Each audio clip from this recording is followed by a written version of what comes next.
Assalamualaikum warahmatullahi wabarakatuh. Saya Aldita Tiara Sabila dengan NIM 2021101803110064. Saya di sini akan mempresentasikan materi tentang eksternalitas untuk memenuhi tugas dari mata kuliah Ekonomi Publik 1 dengan dosen pembimbingnya adalah Ibu Atut Frida Agustin, SEMSI. Selanjutnya, eh, materi yang pertama adalah konsep eksternalitas. Eksternalitas itu adalah biaya atau manfaat yang didapatkan oleh pihak ketiga atau pihak di luar aktivitas ekonomi yang tidak dapat memilih untuk mendapatkan atau tidak dampak tersebut. Lalu pengertian eksternalitas ada dari Mankiw. Nah, dari Mankiw ini eksternalitas itu sendiri adalah dampak tindakan seseorang atau pihak terhadap kesejahteraan atau kondisi orang atau pihak lain. Jika dampak tersebut merugikan, maka hal itu disebut dengan eksternalitas negatif. Sebaliknya, jika dampaknya itu menguntungkan, maka disebut sebagai eksternalitas positif. Lalu menurut Fisher, eksternalitas itu ialah fenomena yang dihadapi setiap hari, tidak hanya terbatas pada pengelolaan sumber daya alam. Eksternalitas terjadi bila satu aktivitas pelaku ekonomi, baik produksi maupun konsumsi, mempengaruhi kesejahteraan pelaku ekonomi lain dan peristiwa yang ada terjadi di luar mekanisme pasar. Selanjutnya ada jenis eksternalitas. Yang pertama ada eksternalitas positif, adalah keuntungan terhadap pihak ketiga selain penjual atau pembeli barang atau jasa yang tidak direfleksikan dalam harga. Ketika terjadi eksternalitas positif, maka harga tidak sama dengan keuntungan sosial tambahan atau marginal social benefit dari barang dan jasa yang ada. Lalu yang kedua ada eksternalitas negatif, adalah biaya terhadap pihak ketiga selain pembeli dan penjual pada suatu macam barang yang tidak direfleksikan dalam harga pasar. Terjadi ketika eksternalitas yang negatif, harga barang atau jasa tidak menggambarkan biaya sosial tambahan atau marginal social cost secara sempurna pada sumber daya yang dialokasikan dalam produksi. Baik pembeli maupun penjual barang tidak memperhatikan biaya-biaya ini pada pihak ketiga. Lalu ada eksternalitas positif dan negatif. Contoh-contohnya, beberapa contoh dari eksternalitas positif. Yang pertama adalah penanaman pohon. Jadi ketika seseorang menanam pohon di halamannya, ini dapat memberikan manfaat eksternal bagi lingkungan sekitarnya. Pohon-pohon tersebut dapat menyerap karbon dioksida, menghasilkan oksigen, dan memberikan naungan serta keindahan visual kepada pihak lain di sekitarnya. Lalu yang kedua ada investasi dalam pendidikan. Ketika seseorang mengambil keputusan untuk berinvestasi dalam pendidikan, eh, hal ini tidak hanya memberikan manfaat pribadi bagi individu tersebut, tetapi juga memberikan manfaat bagi masyarakat secara keseluruhan. Individu juga yang memiliki pendidikan yang lebih tinggi cenderung memiliki peluang kerja yang lebih baik, kontribusi ekonomi yang lebih besar, dan mungkin juga menjadi sumber inspirasi bagi orang lain di sekitarnya. Lalu, contoh yang ketiga adalah inovasi teknologi. Perkembangan teknologi yang baru seringkali menghasilkan eksternalitas positif. Contohnya seperti penemuan obat baru atau teknologi energi terbarukan yang dapat memberikan manfaat kesehatan dan lingkungan yang melampaui manfaat yang langsung diterima oleh para penemu atau perusahaan. Inovasi teknologi juga dapat menciptakan efisiensi yang lebih tinggi dalam produksi dan konsumsi yang pada gilirannya memberikan manfaat ekonomi bagi masyarakat secara keseluruhan. Lalu selanjutnya Selanjutnya itu ada contoh eksternalitas negatif. Yang pertama adalah polusi industri. Nah, jadi ketika perusahaan menghasilkan limbah atau emisi beracun sebagai hasil dari proses produksinya, hal ini dapat menghasilkan polusi udara, air, atau tanah yang merugikan lingkungan dan kesehatan masyarakat di sekitarnya. Efek negatif ini dapat melampaui biaya yang ditanggung oleh perusahaan itu sendiri. Lalu yang kedua adalah kemacetan lalu lintas. Ketika jumlah kendaraan yang beroperasi melebihi kapasitas jalan yang ada, kemacetan lalu lintas dapat terjadi, sehingga mengakibatkan penundaan dan ketidaknyamanan bagi pengendara. Kemacetan juga menghasilkan polusi udara tambahan dan biaya ekonomi yang signifikan dalam bentuk waktu yang terbuang dan juga konsumsi bahan bakar yang lebih besar. Selanjutnya ada eksternalitas dan pasar. Eksternalitas merupakan salah satu konsep yang penting dalam ekonomi karena mempengaruhi alokasi sumber daya dan efisiensi pasar. Konsep ini merujuk pada efek yang ditimbulkan oleh kegiatan atau keputusan individu pada pihak lain yang tidak terlibat secara langsung. Eksternalitas dapat berupa efek positif, di mana manfaat itu diterima oleh pihak lain, atau dapat berupa efek negatif, di mana dampak buruk yang ditimbulkan pada pihak lain. Pasar merupakan mekanisme utama dalam ekonomi untuk mengalokasikan sumber daya dan penentuan harga barang dan jasa. Namun seringkali tidak memperhitungkan eksternalitas dalam penentuan harga dan alokasi sumber daya. Hal ini dapat mengakibatkan kegagalan pasar, di mana pasar tidak menghasilkan alokasi yang efisien atau menghasilkan hasil yang tidak menguntungkan secara sosial. Ketika ada eksternalitas positif, pasar mungkin akan gagal menghasilkan alokasi sumber daya yang optimal. Pasar cenderung tidak memberikan insentif yang cukup bagi individu atau perusahaan untuk menghasilkan atau menyediakan manfaat eksternal positif. Sebagai contohnya, jika ada keuntungan sosial yang dapat diperoleh dari penanaman pohon, tetapi individu atau perusahaan tidak memperoleh manfaat langsung atau tidak dapat memasukkan manfaat tersebut ke dalam harga pasar, maka penanaman pohon mungkin tidak akan dilakukan secara optimal dalam pasar bebas. Lalu di sisi lain, ketika ada eksternalitas negatif, pasar juga mungkin gagal menghasilkan alokasi sumber daya yang efisien. Pasar tidak memperhitungkan biaya eksternalitas negatif yang ditanggung oleh pihak lain yang tidak terlibat secara langsung. Sebagai contohnya, jika ada sebuah pabrik yang menghasilkan polusi yang merugikan kesehatan masyarakat di sekitarnya. Biaya dari polusi tersebut tidak tercermin dari harga produk yang dihasilkan oleh pabrik tersebut. Akibatnya, pabrik tersebut mungkin tidak mempertimbangkan biaya eksternal tersebut dan menghasilkan tingkat produksi yang lebih tinggi eh, daripada yang secara sosial efisien.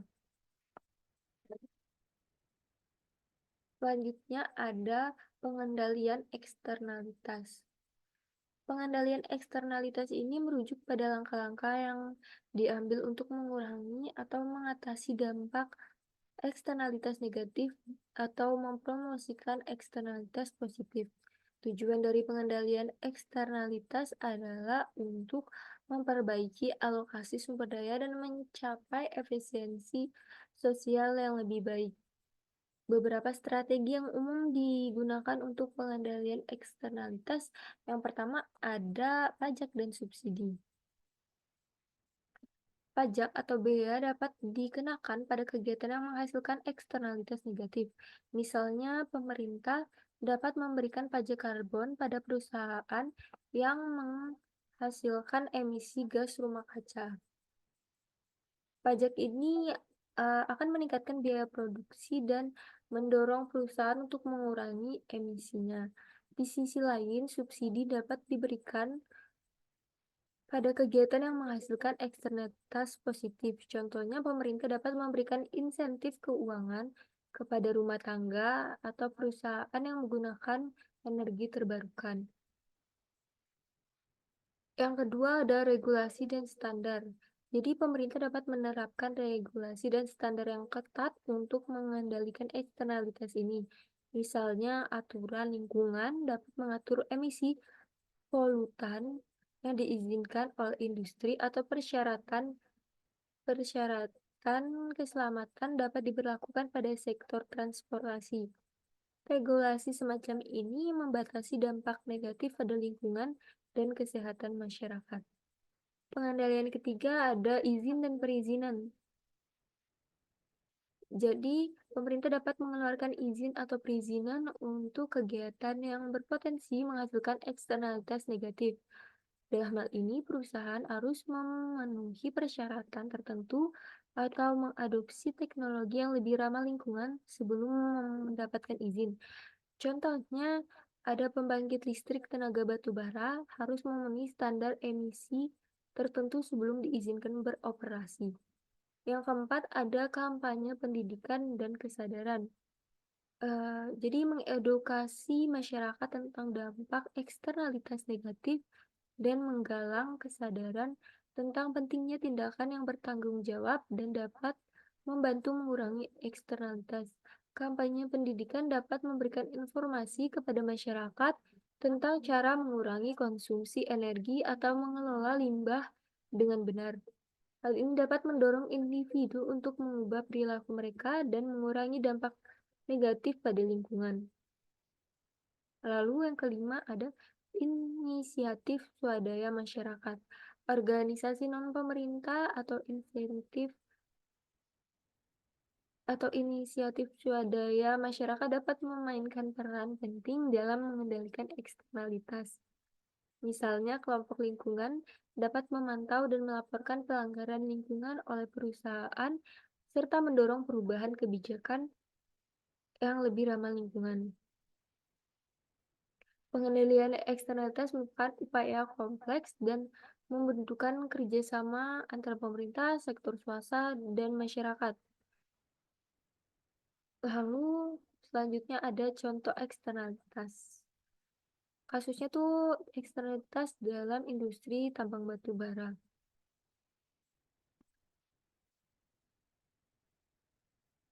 Studi kasus eksternalitas dalam industri tambang batu bara memberikan pemahaman tentang dampak eksternalitas negatif yang sering terjadi dalam sektor ini. Industri tambang batu bara seringkali menghadapi berbagai eksternalitas negatif yang dapat mempengaruhi masyarakat dan lingkungan sekitarnya. Beberapa contoh eksternalitas negatif yang terkait dengan industri tambang batu bara meliputi yang pertama polusi udara. Tambang batu bara ini seringkali menghasilkan emisi gas rumah kaca dan partikel debu yang berbahaya. Emisi ini dapat menyebabkan pencemaran udara dan masalah kesehatan bagi masyarakat sekitarnya. Pajanan terhadap partikel debu batubara dapat menyebabkan penyakit pernapasan seperti asma dan bronkitis. Lalu yang kedua ada polusi air. Proses tambang batubara dapat mencemari sumber daya permukaan air dan air tanah dengan limbah tambang dan bahan kimia yang digunakan dalam proses penambangan. Hal ini dapat mengganggu ekosistem air, mempengaruhi kuantitas air minum, dan merusak habitat alami bagi makhluk hidup.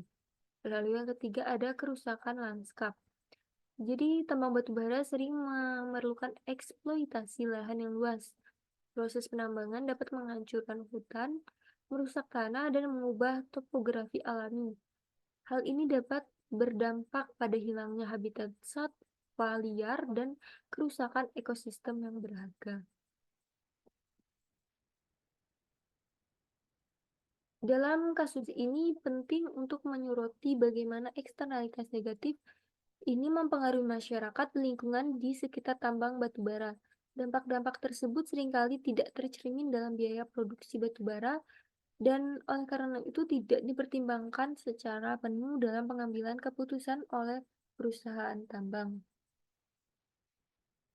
Untuk mengendalikan eksternalitas negatif dalam industri tambang batubara, beberapa langkah yang dapat diambil antara lain, yang pertama ada regulasi lingkungan yang ketat.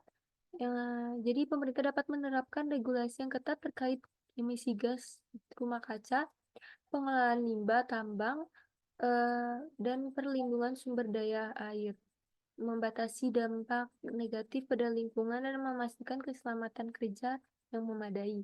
Lalu yang kedua adalah pajak lingkungan. Jadi pajak atau bea dapat dikenakan pada perusahaan tambang batu bara untuk memperhitungkan biaya eksternalitas negatif yang ditimbulkan. Pajak ini dapat memberikan insentif kepada perusahaan untuk mengurangi polusi dan merubah kegiatan mereka menjadi lebih ramah lingkungan. Lalu yang ketiga adalah pengawasan dan penegakan hukum. Pemerintah harus memastikan pengawasan yang ketat terhadap aktivitas tambang termasuk penegakan hukum terhadap pelanggaran lingkungan. Ini akan membantu memastikan bahwa perusahaan mematuhi regulasi dan melindungi masyarakat dan lingkungan setempat. Lalu yang keempat adalah teknologi dan inovasi. Jadi pengembangan dari teknologi yang lebih bersih, terus ada inovasi dalam proses penambangan dan pengolahan batu bara dapat membantu mengurangi dampak dari eksternalitas negatif. Misalnya penggunaan teknologi pemurnian udara dan air yang lebih efisien dapat mengurangi polusi dan pemborosan sumber daya udara. Lalu yang terakhir ada partisipasi masyarakat.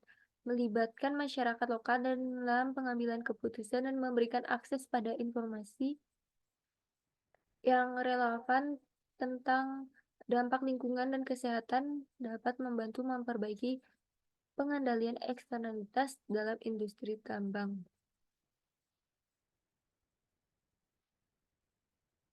Selanjutnya ada video. Jadi di sini kita akan melihat video.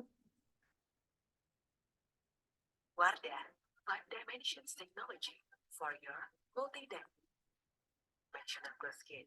Maaf. Bumbu kaldu sedap dan berdua, satu ini bumbu kaldu first class taste spesial. Fungsinya agar pengendara dump truck atau kendaraan pengangkut batu bara yang luar biasa besarnya ini bisa melihat kendaraan yang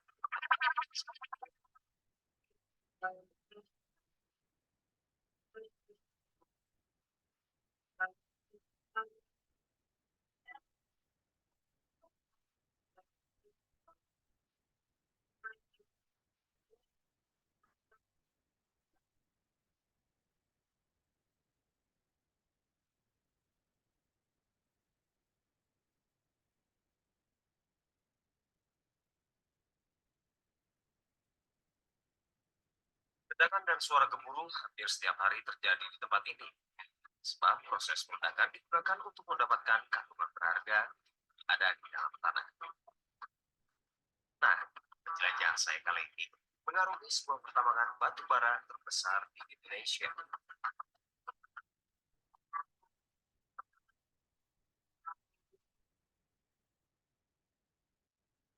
Sembarangan orang bisa masuk kawasan pertambangan. Ingat, tempat ini sangat berbahaya bagi orang yang tak mengetahui prosedur keselamatan yang sudah ditetapkan oleh perusahaan setempat.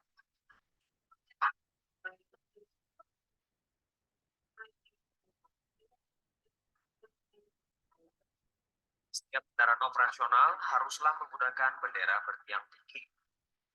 Fungsinya agar pengendara dump truck atau kendaraan pengangkut batu bara yang luar biasa besarnya ini bisa melihat kendaraan yang ukurannya lebih kecil, sehingga kecelakaan bisa dihindari.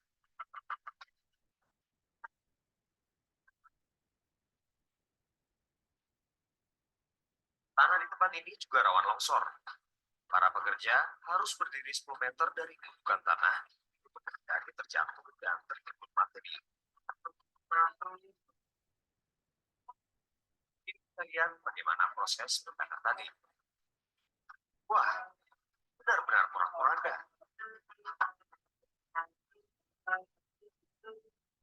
mendapatkan batu bara yang tertimbun, dibutuhkan bahan peledak yang istimewa.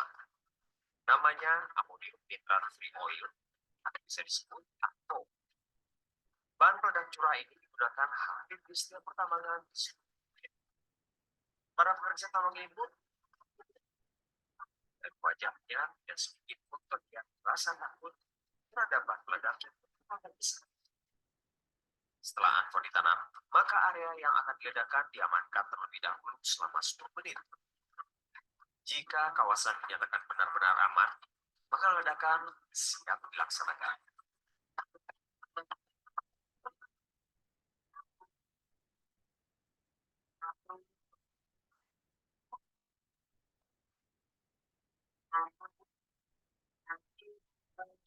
Sebuah pekerjaan yang sempurna sekaligus pemandangan yang menunjukkan.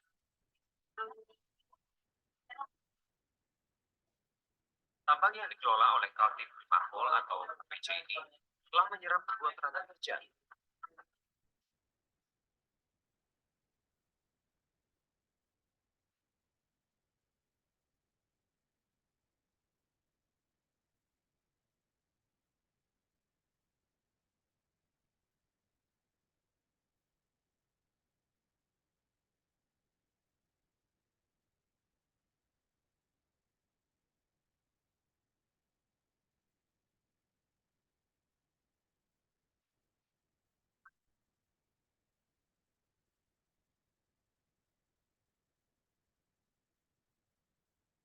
Kaum wanita pun ada yang bekerja sebagai operator alat berat ini.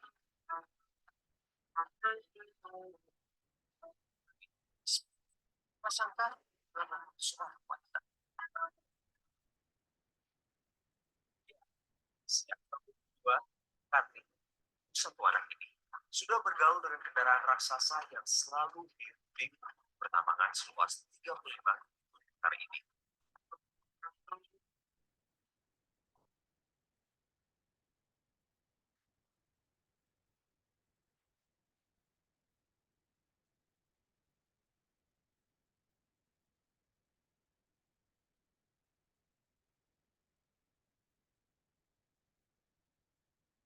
Nah, itu tadi presentasi dari saya dan sedikit sekilas video tentang tambang batu bara. Sekian presentasi dari saya. Terima kasih dan wassalamualaikum warahmatullahi wabarakatuh.